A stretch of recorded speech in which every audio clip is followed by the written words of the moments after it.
Hi, everybody. I am really excited about this panel. I love Luminate. When I talk about things that I used every day when I worked at major label, one of it was definitely Luminate.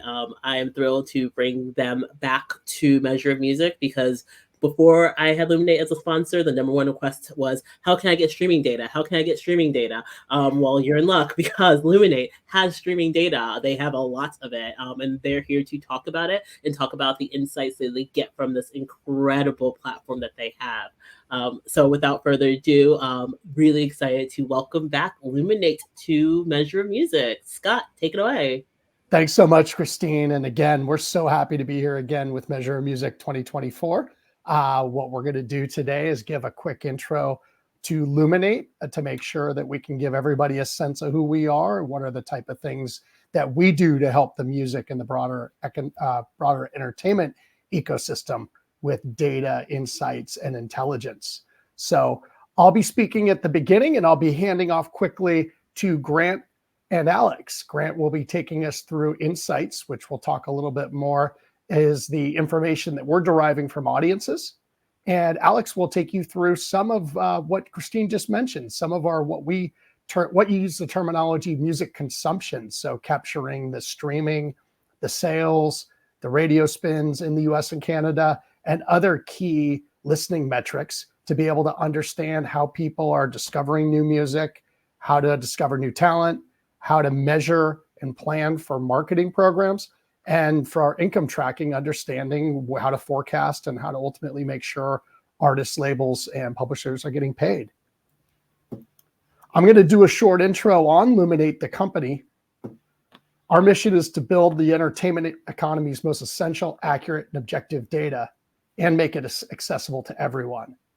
We're well on our way with building on this essential and accurate data. And as Christine mentioned, we're used in a variety of different companies, not just major labels, but independents and other companies across the music ecosystem that I'll share in a few. We're still working really hard to make it accessible to everyone. And that's our ultimate mission. We're going to share a little bit more on some of the different things that we're putting together this year as we're moving that music consumption platform to a new, moving that music consumption info to a new platform. We work across three distinct areas at the moment. Music consumption, as mentioned, streams, sales, and spins. You've seen this information in many cases as the info that's ultimately tabulated to create the Billboard charts and inform how various music artists, songs, new releases, catalog releases, etc., are performing. We also use this to calculate market share, and then again, marketing effectiveness to be able to understand what was the ultimate downstream impact from a particular program or a particular effort. On the audience side, we measure via survey and other methods, ultimately what the audience understanding is across a sample of the general population. And we do this in the US and across 29 other countries as well. So Grant's going to talk more about that coming up here shortly. And we also have a metadata business for film and TV, which is incredibly helpful for folks, especially in the music world, who are looking to understand sync performance, understand royalty payments on the publishing side, et cetera. But there's quite a bit more power to that data set. For today, we're going to be focused on the first two, which is music consumption and audience insights. Just to share a little bit of the scale, we're a global company working across a massive amount of information. So in the 21 trillion zone in terms of the various data points that we're ingesting on an annual basis. That's every stream, that's every spin, that's every sale, in many cases across all the different music priority markets. We're also integrating many different data providers. So lots of the big streaming folks we know, Spotify, Apple, Amazon, YouTube, plus many others across both digital and physical. And then using some of these other metrics, just giving a perspective on how many daily tracks are added, the vast volume of audio, ISRCs, and other information that we're continuing to compile every single day to give the most complete picture. Quick snapshot of some of the folks we work with, as Christine had mentioned, major labels, publishers, managers working with the live music world, increasingly providing intelligence and insights especially on the audience front for brands who are looking to connect with various artists, pretty much. And then, of course, all the platforms. So a really broad set of different customers that are basing their most strategic decisions on Luminate data. We're going to focus on music consumption for a second. You want to just give a little more of a sense of where this is coming from. So it's not just in the US and Canada, but we're able to understand what that streaming and digital activity looks like across another 48 countries. And this pairs really nicely with our audience information, which we're capturing in the US, Canada, and another 28 countries. So we'll share a full list of where you're able to access this information and which markets you're able to understand. And on that country level data, a quick view of the specific providers here, some of the bigger ones I've mentioned, but a more fulsome list of all the different partners that we're working with to give this visibility. And Alex in a second is going to show a interface demo that's going to explain a little bit more and bring this to life. Quick snapshot of the countries as discussed. And now I'm going to pass off to Grant, which I'm really excited to also. Grant Gregory, who is based in Los Angeles, is on our insights team as a core data analyst and actually was a Measure of Music participant 2 years ago, which is how he and Luminate came to connect. So I'm going to pass off to Grant right now to show a little bit more on the insights portion. Hey, yeah, thanks for having me. I do really enjoy this conference. I owe it my job to some extent. And it's just a great event. I love the hackathon. That's kind of, get people, hands-on data analysis experience. It's super. I just love this event. So I'm a manager on the insights team, and we mostly work with survey data to kind of fill in gaps that you can't get from streaming data, even if you have like all of it, because there are just some kind of behavioral and attitudinal, features among consumers that you need to craft specific questions for. And so questions we answer with the survey data are things like, who is my fan? What kind of music, what genres do they listen to? What kind of languages do they listen to music in? What's the kind of opportunity for cross entertainment, diffusion, for instance, like how much does the NFL overlap with Taylor Swift's fandom? How much, what is changing over time? We do this longitudinally. We conduct them over multiple quarters or on a quarterly basis for multiple studies. We also listen, listening format. What formats are they listening to? Do people in country listen to radio a lot more? Are they shifting over to, satellite radio over terrestrial? What kind of media do they consume? What social platforms do they use? And then also their social media behaviors. So do they like to share things? Do they consider themselves influencers or have, large followings, stuff like that, which is helpful for brand marketing purposes. And then very importantly, how do I make more money? All of these things kind of bubble up to making more efficient business decisions for people. And that's what our team really does. So we have studies across entertainment, but, with more depth into music. But we do cover topic areas, music, TV, film, streaming, gaming, podcast, sports, and VR, other things as they come. That's another good thing about the survey data is that you can adjust your instrument as the market changes, and music moves really quick. It is a very fast moving industry with something new happening all the time. So I just want to talk briefly about the research process. So we design a questionnaire, and this could be, if it's our syndicated research, it's measurement, we're really trying to make sure that we're getting the most accurate responses. But then for, custom client work, it's getting really creative with, kind of setting up experiments and figuring out what works, via A/B testing and other things like that. Then you program it, get it integrated into a UI. Our surveys are all online from web panels.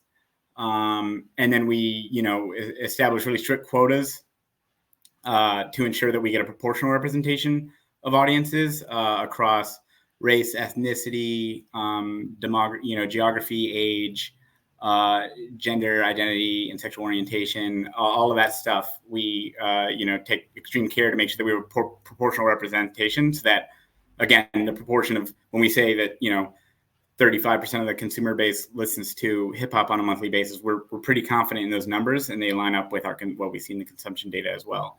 Then we tabulate the data, tinker with it, and then we deliver our reports or dashboard it out so that other, our clients can use the data and make decisions based on it.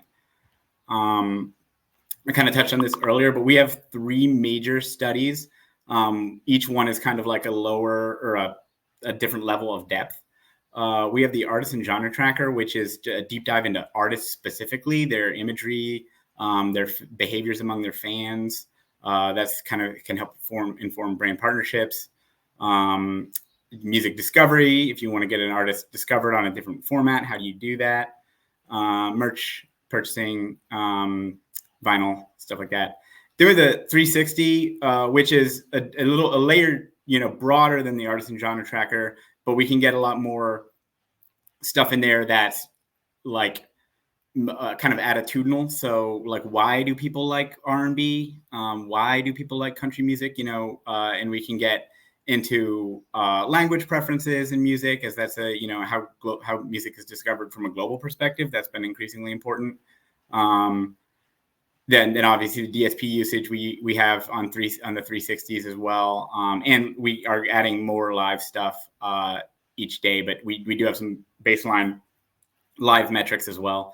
And then lastly, at the widest level, we have this Entertainment 365, which is pretty much across the entertainment industry, TV and film genres, music, again, gaming preferences. What kind of genres of game do they like to play? Are they mobile gamers? What system do they use? The Xbox, PS5. So we, each one of these has their own purpose, but they're all incredibly valuable for us to glean, what's going on in the market.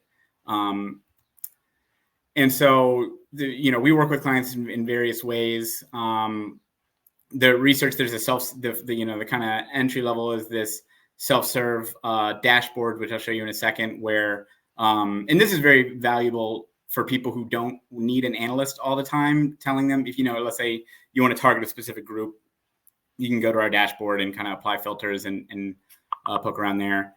Then there's the custom reports, which is, you have a kind of a question that's broad, you don't know how to answer it. It might require some, tinkering on our end, and then we'll kind of pull that data, put it into a report, usually do a presentation, provide some, some guidance. And then the kind of last component is this more deep consultative approach where we're with them at every level of the business decision-making process.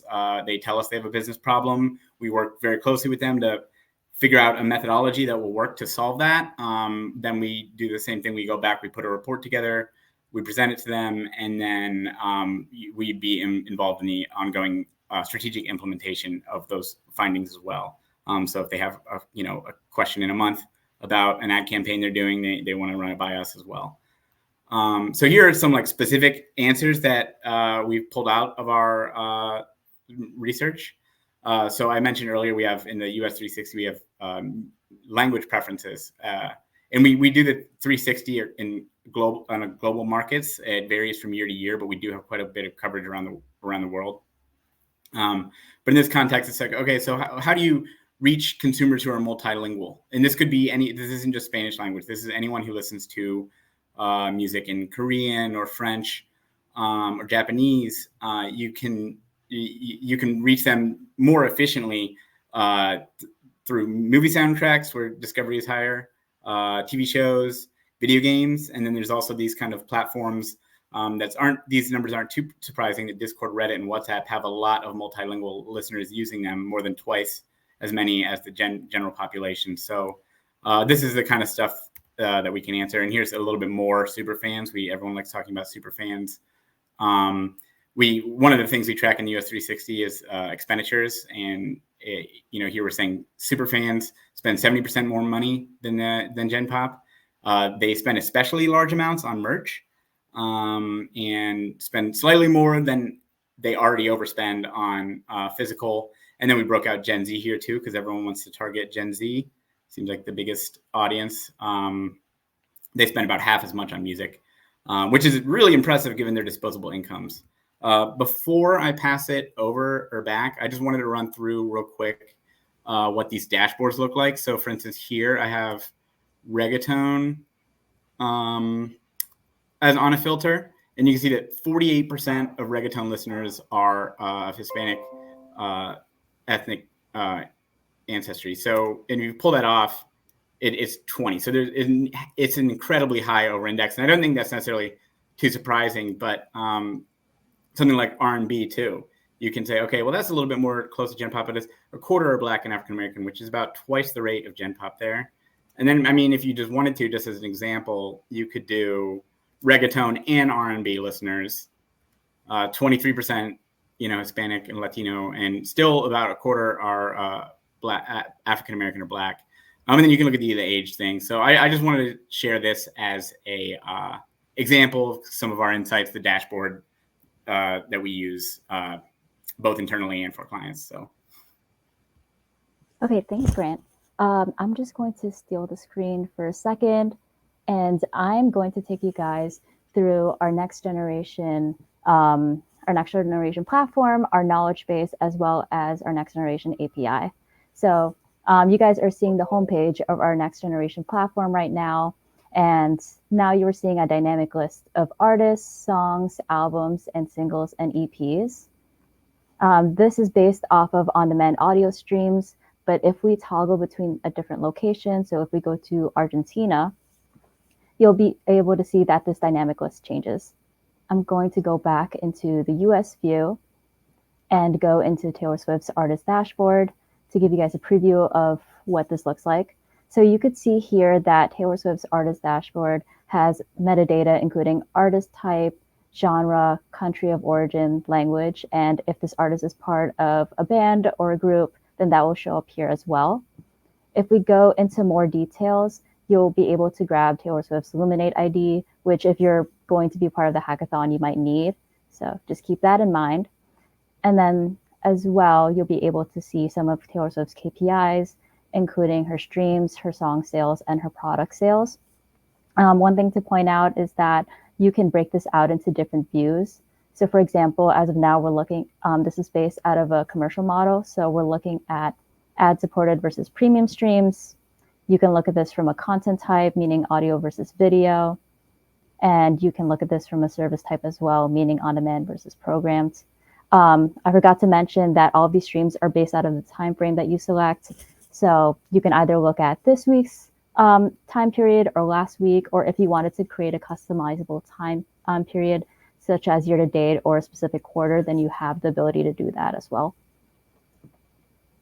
So that brings us to our activity over time chart. So you can see that over here. We're looking at Taylor Swift streams by day. So you can see the breakout of on-demand versus programmed based on the breakout view that you can see. You can look at this from a daily perspective as well as a weekly, and you can also convert this to look at a grid view as well. Scrolling down,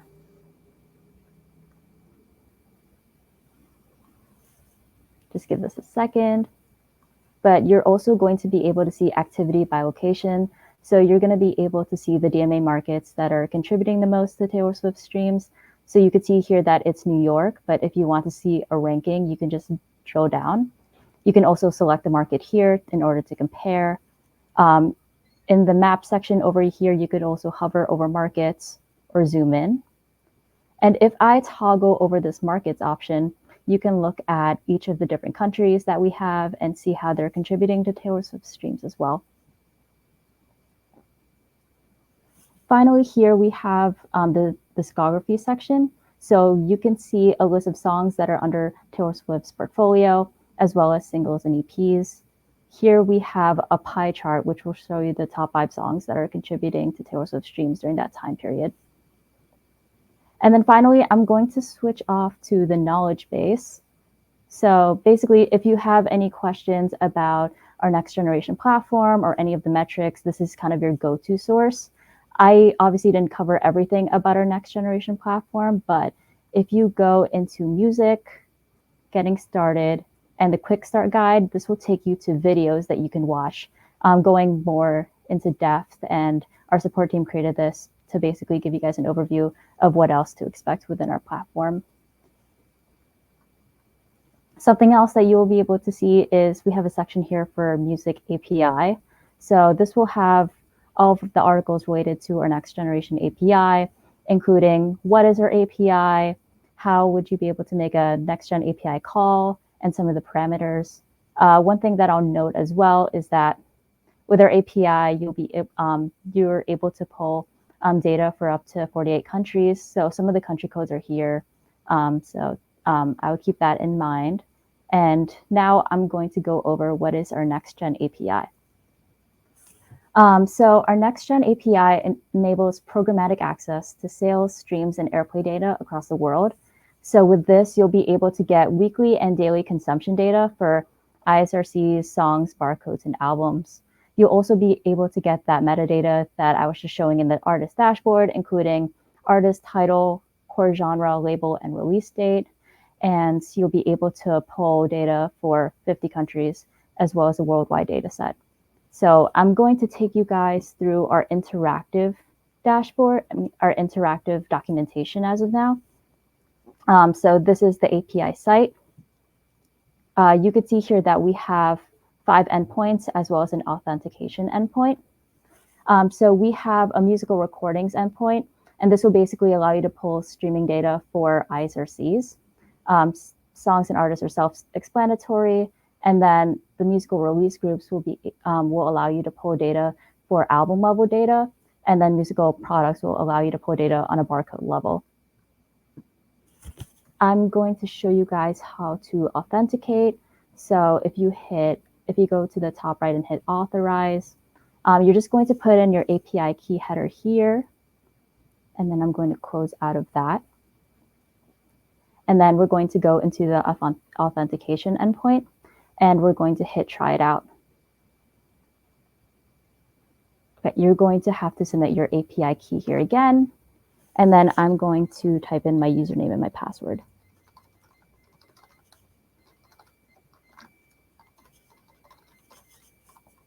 From there, you're going to hit execute, and then you're going to copy the access token, and that's basically all these letters here that are within the quotation marks.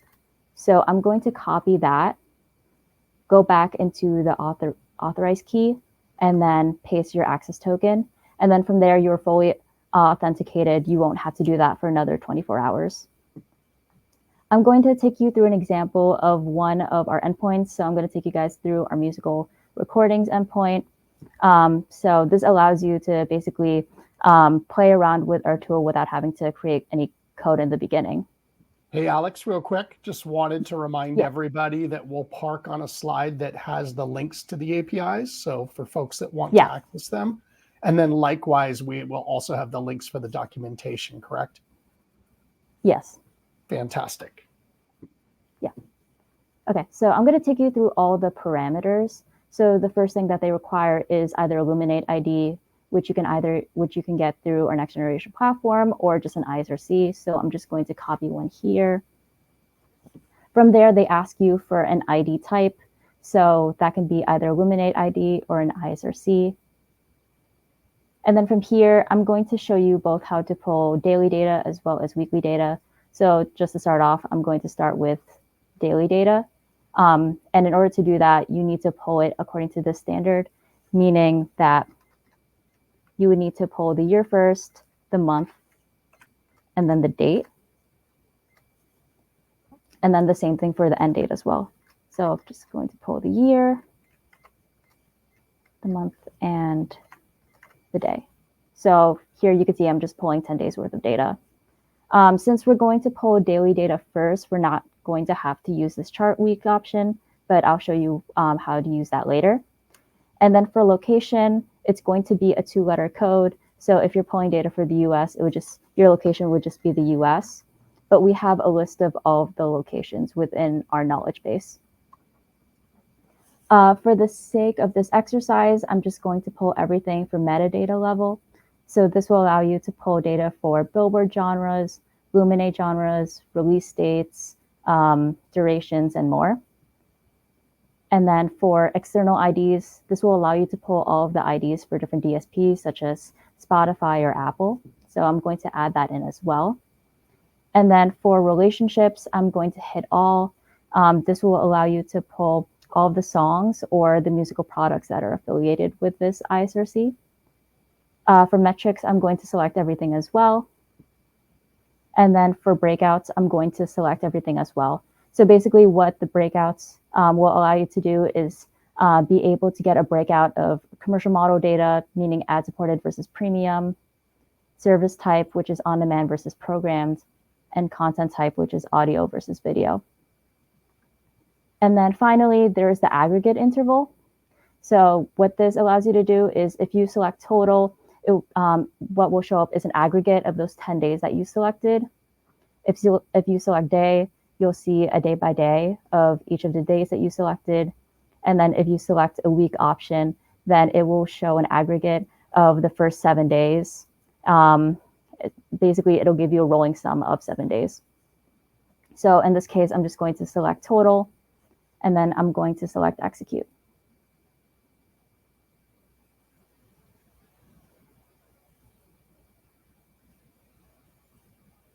Okay, cool. So this is your response code. You could see it's a code of 200, meaning that it was successful. I'm just going to quickly take you through the output. So here you could see the enhanced metadata. So you're able to see genres, release date, duration, label, and a label as well. And then you're also able to see those external IDs from different DSP partners. You can see the relationships. So you can see the musical product IDs and the musical release group IDs that are affiliated with this ISRC. And then from a metrics perspective, you can see the total amount of streams during that time period, as well as a breakout of ad-supported versus premium, audio versus video, and on-demand versus program streams. One thing I forgot to note as well is that if you are pulling data that is outside of US, Canada, and worldwide, you won't be able to get this audio versus video breakout. You'll just get a streaming on-demand total aggregate. Next, I'm going to show you guys how to pull chart week data if you are interested. So just as a reminder, our schedules go from a Friday to Thursday schedule. So Friday being the first day of the week and Thursday being the last. So in this case, what they would want you to pull for a chart week is you're going to pull the year, put in that W, and then you're going to put in the first week of the year. So if you want the first week of the year, then just put in that 01. And then for the aggregate interval, you're going to choose the option for chart week. And then that should be able to allow you to pull weekly data. So that was the musical recording endpoint. That's the one I want to take you. You'll see that all of the parameters are exactly the same through each of the endpoints. I'm just going to point out some quick nuances with each of them. So for example, for the songs endpoint, if you put in an ISRC, it will output a song level. And then with an artist endpoint, you can either submit a Luminate ID or an ISNI. You're also going to see 2 additional parameters. So one will be discography. So basically, this will retrieve a list of musical release groups or songs that are attributed to this artist. You're also going to see an option for sales type, meaning song sales or product sales. And then you're also going to see a breakout of digital versus physical sales as well. For the musical release groups endpoint, you can either submit a Luminate ID, an ISPN, meaning that 13 number barcode, or a grid. So you have those options as well. And then for musical products, it's basically the same thing. If you submit an ICPN in this musical release groups option, then it will output album level data. But yeah, that was everything that I wanted to take you guys through for the API. We can go back to the slides. Let me just stop presenting.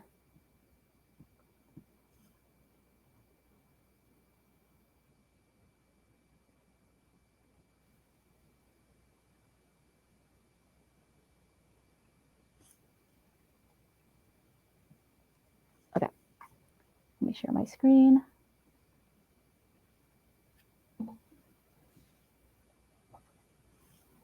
Okay, so here are all the URLs that you would need for your hackathon. And if I go to the next slide, so this is for the artist and genre tracker.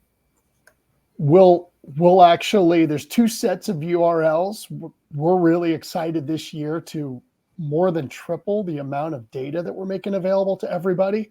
And it's actually not just for the hackathon. Obviously, the API is very obviously optimal for the hackathon, but we're also going to be making our insights dashboards available. So what we'll do now is we'll keep these lists up. We'll obviously be distributing these links as well as the knowledge base that Alex walked through, but we'll also go through a Q&A process so that we can answer a lot of the questions in the chat. So if you don't mind, Alex, let's start with you first. We'll keep the slide up that has the consumption metrics, and we'll answer some of the questions that were coming through on the feed on the consumption side. And then we'll bounce down to Grant, and we'll go to that slide that has the insights dashboards. Just 2 general thoughts here. One, for the insights dashboards, these are some of the core themes around audience that many senior executives and other strategy sets of folks tend to use when they're planning to target a particular audience, or they're looking to understand how particular genres or other types of music are going to perform. So that might be a really good opportunity to build a thesis for a particular hack, or to have supporting data to tell that story. And then, of course, on the API side for the consumption, being able to pull some of that information will be something that Alex will take us through. Alex, is it okay if you sit on those URLs that you just had for folks? Yes. So yes. Let's do that. I'm seeing the platform screen right now. And then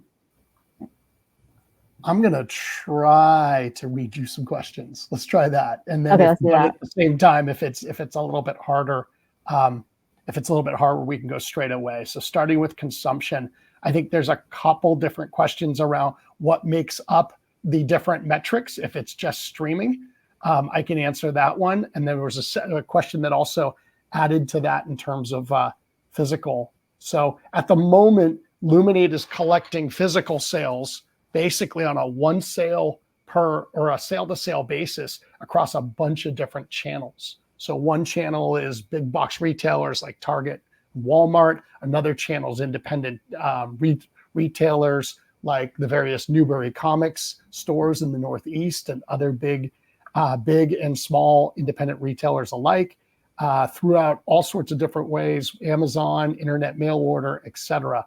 We are collecting those for the US and Canada. At the moment, we're only collecting streaming and digital sales for the other 48 countries that we collect information for. And when we say streaming, that does include both ad-supported and subscriber-based streaming. We say digital sales, those are digital downloads. I saw a question as well as if we're available for individual use or company only. We do have individual use is something that's available. At the moment, we're really calibrated for company in terms of pricing. And that's one of the things I shared at the very beginning. So we don't have an individual use licensing tier right now. So in many cases, it's the larger management companies that are working with Luminate. We are excited to be able to give a full weekend's worth of access to the product over this weekend. And we are looking to work to develop something that is more on an individual basis in the future. And then some questions around history and historical. There is quite a bit of history that we've collected in our 30 plus years as SoundScan, as Nielsen Music, and now as Luminate. At the moment, we're currently tracking in the product that'll be available this weekend, the last 2 years, but we are building over the next couple months to be able to bring that most fulsome history in. So you'll be able to compare various artists, or especially for some of the older catalog artists, you'll be able to pick up on that front. Alex, are there 1 or 2 other questions you see on the consumption side that you'd like to answer? Yeah, so I see one question here. Is data retrieval through Luminate API capped to a certain number of unique ISRCs? And is there a publicly available Python GitHub? So no, we don't cap the amount of ISRCs that you're able to pull. through our documentation, you can only pull one at a time. But if you're doing this through Python, you can just do a for loop and you'll be able to pull like an infinite amount of ISRCs as well as an infinite amount of countries as well. We don't have a Python GitHub, but in our knowledge base, we do have steps on how to get started in terms of creating calls. So I would highly encourage you to check that out. Yeah, just a couple of comments there as well. We do have while we don't limit for our commercial customers access for any ISRCs for this weekend and just for throughput, we do have a ceiling on those. I don't know the exact ceiling, but hopefully please check in with us. We put limits in there that are obviously going to be more than ample to support typical use cases that will be coming through on the hackathon. And then there was a question regarding geography. We do have all the data globally for a variety of different providers, including Spotify, Apple, Amazon, and YouTube. We're currently only breaking out 50 countries, but we also have a total single global metric that includes the activities from those other countries.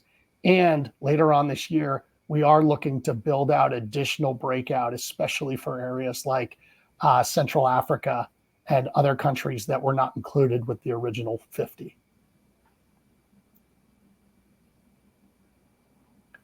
I'm going to pass over, if we can move to the next slide, and we can talk a little more about the insights availability and the audience intelligence. And I'm going to pass over to Grant to answer a couple questions. I think there's a couple questions around how we're doing our general population sampling relative to music audiences, and a few other areas on some of the rigor around around the insights efforts. Grant?